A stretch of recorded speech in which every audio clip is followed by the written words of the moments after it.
গরিব দুঃখী অসহায়দের মাঝে আমরা বিতরণ করে থাকি, আপনারা সকলেই জানেন। এই মুহূর্তে আমরা খেয়াল করলাম যে ডিবিসি নিউজ আসছেন, সেই 2020 সালে ডিবিসি নিউজ আমাকে নিয়ে একটা নিউজ করেছিলেন যে ব্যবসার লভ্যাংশ দিয়ে আমরা গরিব দুঃখী অসহায়দের খাবার বিতরণ করে থাকি, তাদের চিকিৎসার ব্যবস্থা করে থাকি। তারপর থেকে আমরা সবসময় মিডিয়ার আড়ালেই থেকেছি, কখনোই ফ্ল্যাশ হয়ে সামনে আসি নাই। বিভিন্ন সময় বিভিন্ন প্রতিষ্ঠান আমার প্রতিষ্ঠানের থেকে পণ্য নিয়ে ইভ্যালি নামক এক প্রতিষ্ঠানের থেকে আমরা অনেক বড় লস খেয়েছি। এর পরেও আমরা ন্যায্য মূল্যে পণ্য বিক্রি করার যে প্রতিজ্ঞা, সেই প্রতিজ্ঞায় অটল থেকেই আমাদের ব্যবসা আমরা চালিয়ে যাচ্ছি। আমরা 300 টাকায় পাঞ্জাবি বিক্রি করি, 300 টাকায় পাজামা বিক্রি করি। এছাড়াও আমাদের বিভিন্ন মূল্যের প্রোডাক্ট আছে যেটা বাজার মূল্যের চেয়ে অনেক কম, কারণ আমাদের প্রোডাকশন কস্ট কম।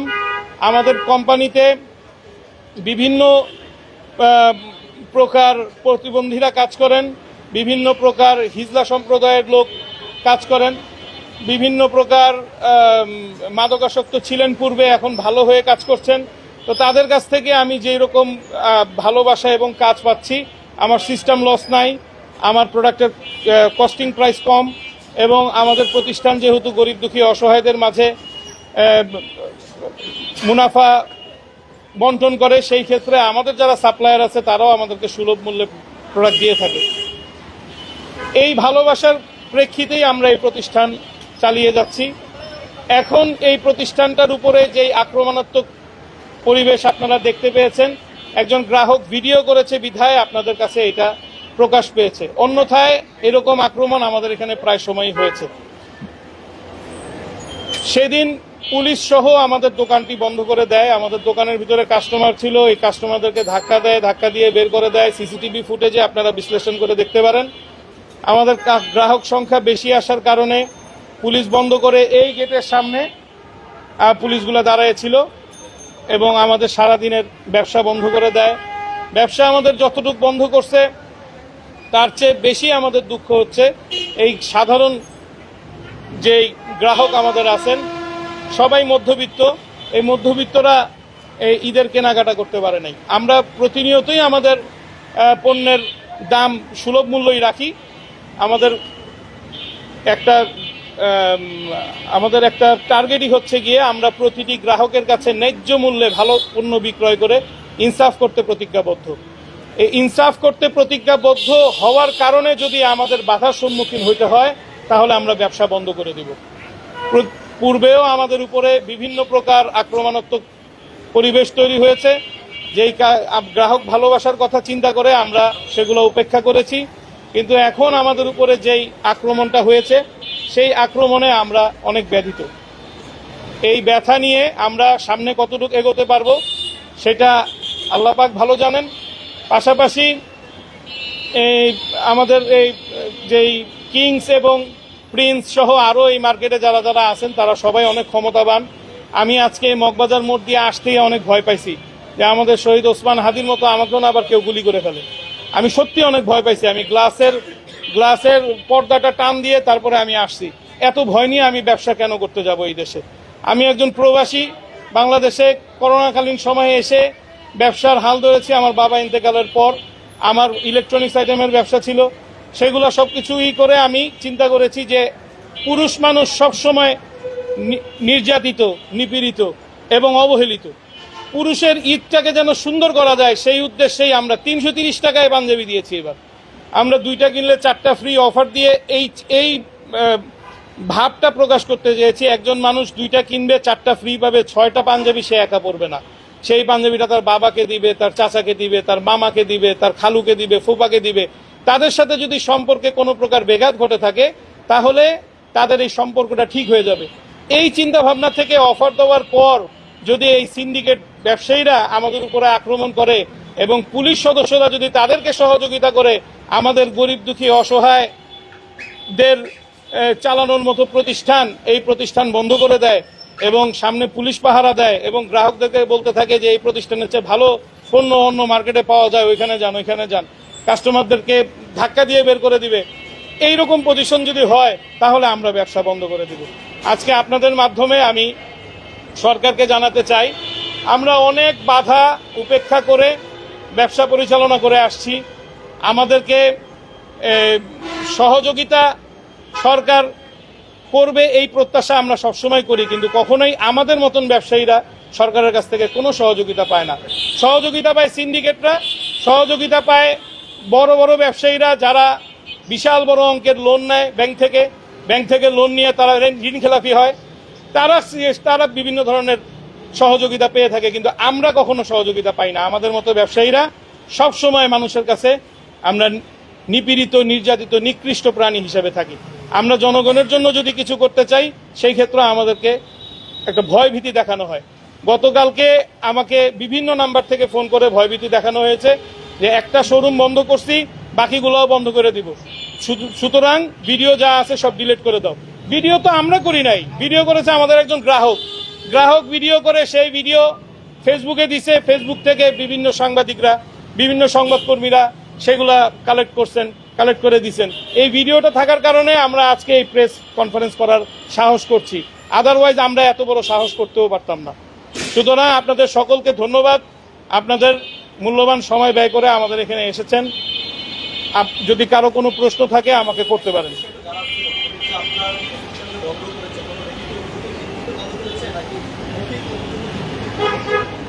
ওনারা যখন এসেছেন তখন ওনারা পুলিশ সাথে নিয়েই এসেছেন, পুলিশ একজন সম্ভবত এসআই ওনাকে সাথে নিয়েই এসেছেন, এবং পুলিশ নিজেই দোকান বন্ধ করেছেন। এখানে মব সৃষ্টি করছে, পুলিশ বন্ধ করে দিছে। তো তারপরে যখন ওসি সাহেবের সাথে আমার টেলিফোনে কথা হয়েছে, ওসি সাহেব বলল যে আমরা দোকান বন্ধ করি নাই, দোকান খোলার পারমিশনও আমি আপনাকে দিতে পারছি না।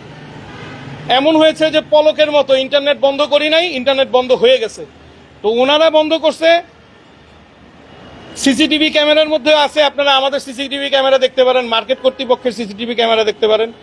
পরবর্তীতে আমি ওসি সাহেবকে জিজ্ঞেস করলাম যে এখন কি করতে পারি, আমি এখন কি করার আছে আমার। তো উনি বললেন যে যারা বন্ধ করছেন তাদের সাথে যোগাযোগ করেন, তাদের সাথে কথা বলে তারপর ওপেন করতে পারলে ওপেন করেন, আমি কিছু করতে পারবো না। না, কোনো ম্যাজিস্ট্রেট ছিল না। ম্যাজিস্ট্রেট কেন থাকবে? আমরা এখানে কোনো 2 নম্বরই ব্যবসা করি না, আমরা এখানে লিগ্যাল বিজনেস করছি। আমরা একটা অফার দিয়েছি, 2টা কিনলে 4টা ফ্রি, 330 টাকা পরে একটা পাঞ্জাবির দাম, যাদের প্রয়োজন তারাই নিতে আসছে। এখন আমার যে কাস্টমার তারা কখনোই প্রিন্স আর কিংসের থেকে কিনবে না, আল মোস্তাফা থেকে কিনবে না, কারণ তাদের পয়সার অনেক মূল্য, তারা অনেক কষ্ট করে ইনকাম করে। সুতরাং তারা তাদের কাছে যাবে না, তাদের কাস্টমার বেজ আলাদা, আমার কাস্টমার বেজ আলাদা, আমার কাস্টমারও তাদের কাছে যাবে না, তাদের কাস্টমার আমার কাছে আসবে না। তো তারপরও তারা একটা আক্রমণাত্মক পরিবেশ তৈরি করে পুরা মার্কেটের, তাদের স্টাফ সহ, তারা প্রত্যেকটা ব্যবসায়ী সহ, আরও কিছু বাইরের লোকজন সহ তারা আসছে, এবং আমরা সবসময় একটা আতঙ্কে থাকি।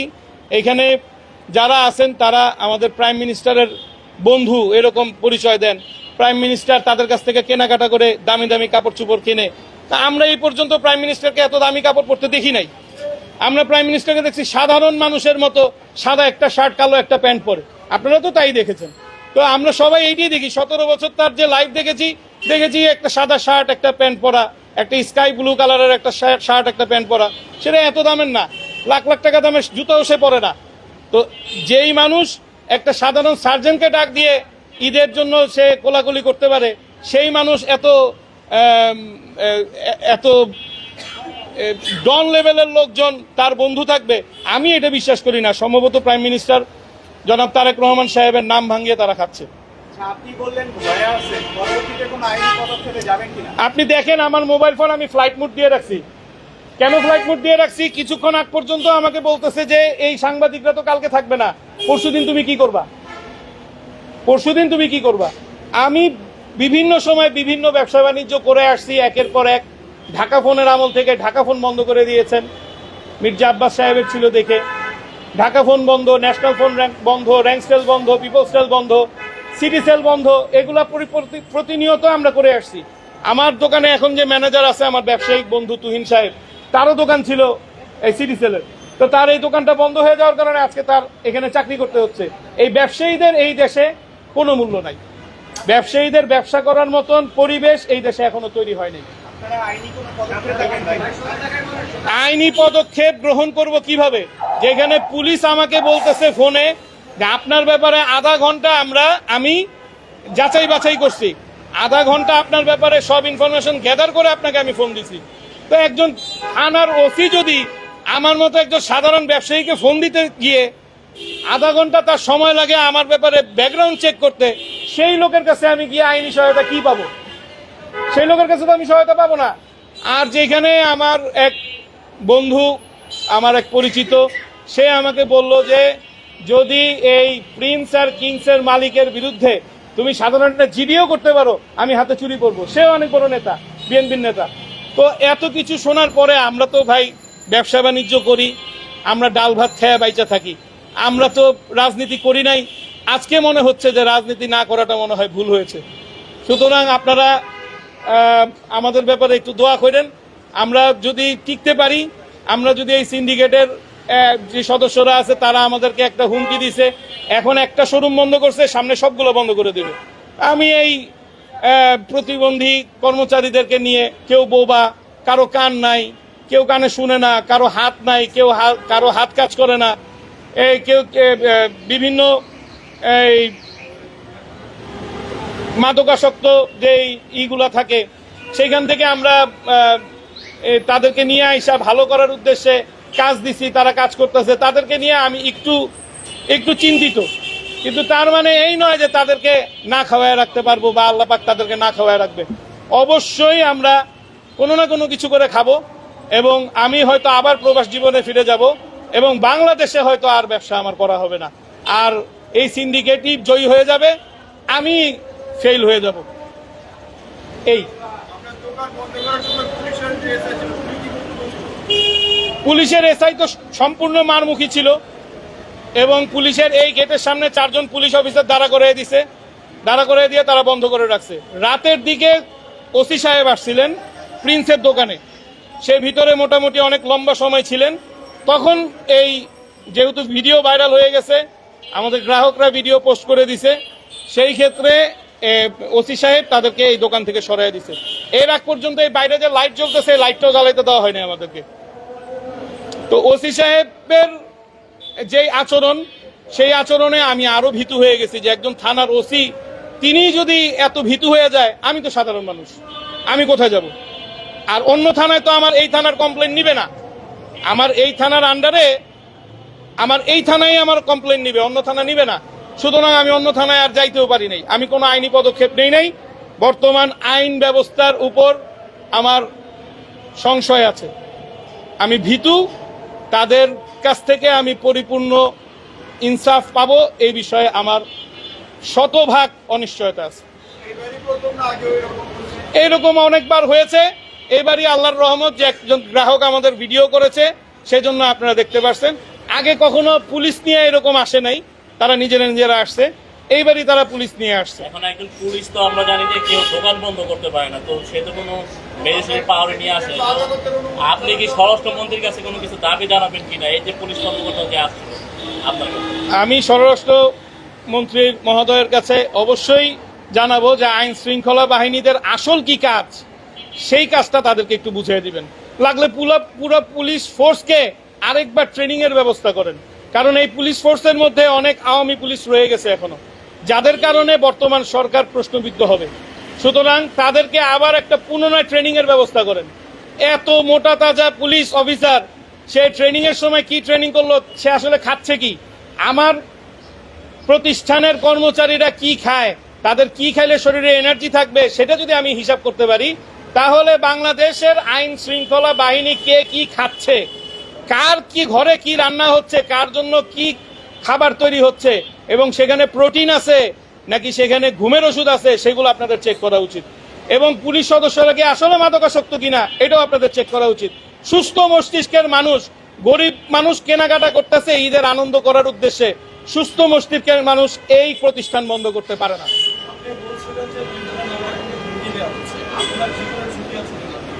আমি তো বললাম, আমি মগবাজার মোড় থেকে আমি আসার সময় আমার গাড়ির গ্লাসের পর্দাটা উঠে নিয়ে আসছি, কারণ যদি শহীদ ওসমান হাদির মতো কেউ একজন ঠাস করে একটা গুলি মারে, আপনারা হয়তো 2-4 দিন মনে রাখবেন শহীদ ওসমান হাদির মতো। এখন তো অনেকেই ভুলে গেছেন, আমরা তো এখনো ভুলতে পারি নাই তাকে, কিন্তু অনেকেই ভুলে গেছেন, অনেকেই এখন এটাকে অন্যদিকে মুভ করে নিয়ে যাচ্ছেন। আমার ছোট ছোট সন্তান, আমি এখন পাঞ্জাবি বিক্রি করতে গিয়ে আমার জীবন দিতে পারবো না।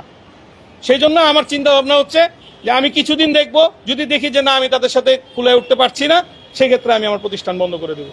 আমরা দেখেছি এর আগে ন্যায়মূল্যে গরু মাংস বিক্রি করবে একজন বিক্রেতা, সরকার তাকে সহযোগিতা করবে। আপনি কেন মনে করছেন যে আপনি বিক্রেতার জন্য সহযোগিতা করবেন?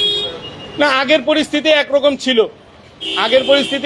ছিল, এখন সেই পরিস্থিতিটা ঘুরে গেছে। প্রকাশ্যে একজন ইনসাফ কায়েম করা ব্যক্তিকে গুলি করে হত্যা করার পর তার বিচার নিয়ে যে টালবাহানা চলতেছে, আমি তো একটা কীট পতঙ্গ। তাকে যদি এইরকম ভাবে হত্যা করার পরে কোনো বিচার মানুষ না পায়, আমার মতো মানুষকে বিচার পাবে? আমার সন্তানরা কোনোদিন আমার হত্যাকারীকে ধরতে পারবে, দেখতে পারবে? অবশ্যই না। তো জীবন অনেক মূল্যবান। ব্যবসা এটা না করলে অন্য কিছু করব, বিদেশ চলে যাব, বিদেশে গিয়ে ব্যবসা বাণিজ্য করব, কিন্তু জীবন একটাই। আমার এই জীবন আমি এই সিন্ডিকেটের কাছে শেষ করতে আমি রাজি না। আমাদের সর্বমোট 21টা শোরুম আছে, আমাদের 600-র উপরে কর্মচারী। আমাদের নিজস্ব ফ্যাক্টরিতে তৈরি করা হয় পণ্য। এই 600 কর্মচারীর মধ্যে আমাদের সেক্টর ভাগ করে দেওয়া আছে। 990 টাকার যেই প্রোডাক্টটা তৈরি হয় আমাদের, এই প্রোডাক্টটা সম্পূর্ণ মহিলাদেরকে দিয়ে, 105 জন মহিলা, তাদেরকে দুপুরের খাবার খাওয়ানো হয়। সেই খাবার আমিও খাই, যেই খাবারটা রান্না করা হয় সেটা আমিও খাই। ওই 105 জন মহিলার ওই ফ্লোরে আমাদের কোনো পুরুষ মানুষ যায় না। তারা পর্দার সহিত কাজ করে, তারা সময় মতো নামাজ পড়ে, তারা সময় মতো ইবাদত বন্দিগির পাশাপাশি উৎসব মুখর পরিবেশে কাজ করে। শেষ। আমি এনামুল হাসান নবীন, ব্যবস্থাপনা পরিচালক, নবীন ফ্যাশন। শেষ।